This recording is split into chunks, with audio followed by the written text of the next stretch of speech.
नमस्कार दोस्तों, आपके अपने चैनल आरके न्यूज अपडेट पर आपका स्वागत है। दोस्तों, बात करेंगे ग्रुप डी ईएसपी लिस्ट के बारे में। दैनिक सवेरा की तरफ से बिल्कुल ईएसपी लिस्ट का मामला क्लियर कर दिया गया है।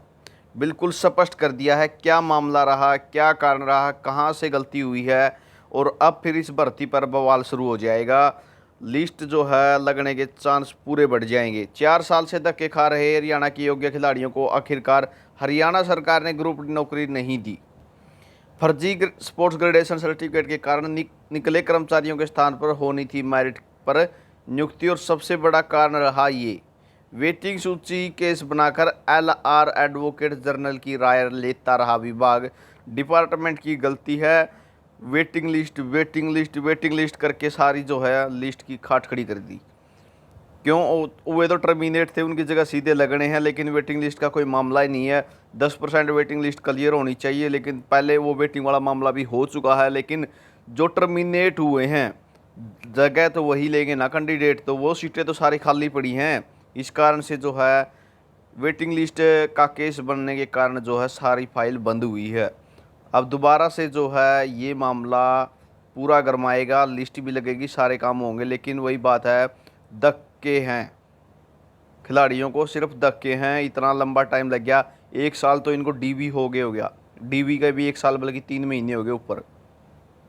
दुख उम्मीदवार ने कहा कि उनका केस अयोग्य उम्मीदवार के बाहर होने के बाद योग्य उम्मीदवारों का चयन होने का था, मगर मुख्य सचिव कार्यालय उनके केस का वेटिंग सूची को केस बनाता रहा। उन्होंने कहा कि मुख्यमंत्री मनोहर लाल के मुख्य प्रधान सचिव डेसी ने यही बात लिखकर मुख्य सचिव को भेजी थी कि यह केस वेटिंग का नहीं है बल्कि मेरिट सूची का संशोधित करने का है, मगर मुख्य सचिव कार्यालय ने वेटिंग सूची का केस बनाकर पहले एलआर से राय ली कि क्या वेटिंग सूची से तय सीमा से ज़्यादा उम्मीदवार लिए जा सकते हैं। एलआर ने से नकारात्मक राय आ गई, फिर एडवोकेट जनरल से राय ली गई, एजी कार्यालय से भी नकारात्मक टिप्पणी आ गई। इसके बाद 2 सप्ताह पहले यह केस बंद कर दिया गया। खिलाड़ियों ने कहा कि गरीब परिवारों से संबंध रखते हैं, उनका ग्रेडेशन सर्टिफिकेट ग्रुप डी का है, 25 मई 2018 की नीति के तहत बना हुआ है, वे मेरिट सूची के स्थान पाने के योग्य हैं। अगर एचएसएससी गलत चयन न करता तो जो उम्मीदवार बाहर हुए हैं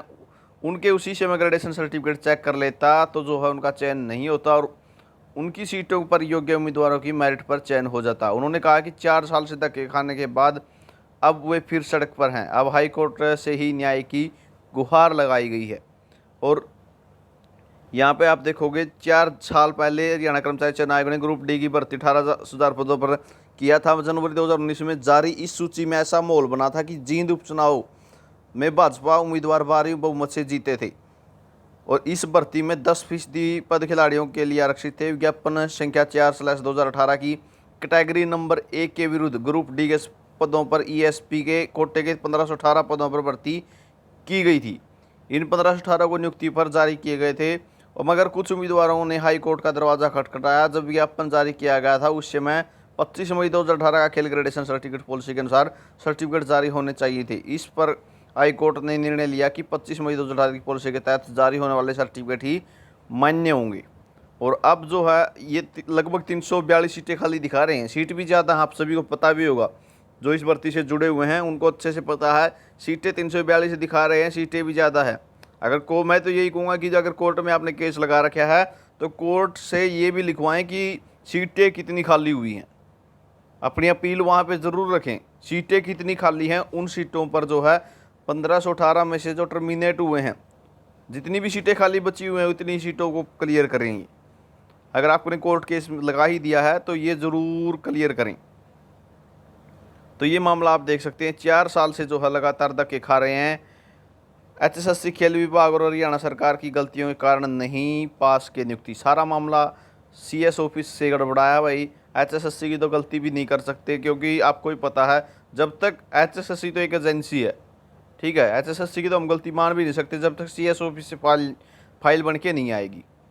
और सबसे बड़ी गलती एचएसएससी की वहाँ मान सकते हैं स्टार्टिंग में ही, अगर डॉक्यूमेंट वेरिफिकेशन करवाई जाती, अगर खेल ग्रेडेशन के सर्टिफिकेट जांचे जाते तो वहाँ से गलती एचएसएससी की मान सकते हैं। लेकिन इसमें भी एचएसएससी की गलती नहीं है, उपचुनाव के कारण सारा दबाव एचएसएससी पर था।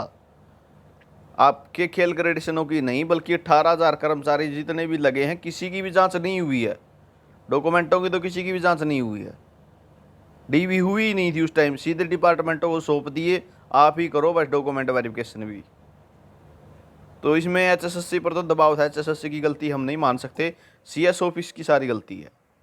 अब ये जो मामला है ऊपर से, और जो मुख्यमंत्री के जो ये हैं जो सलाहकार, इनकी गलती नहीं मान सकते। डीएसडीसी ने यही बात लिखकर मुख्य सचिव को भेजी है।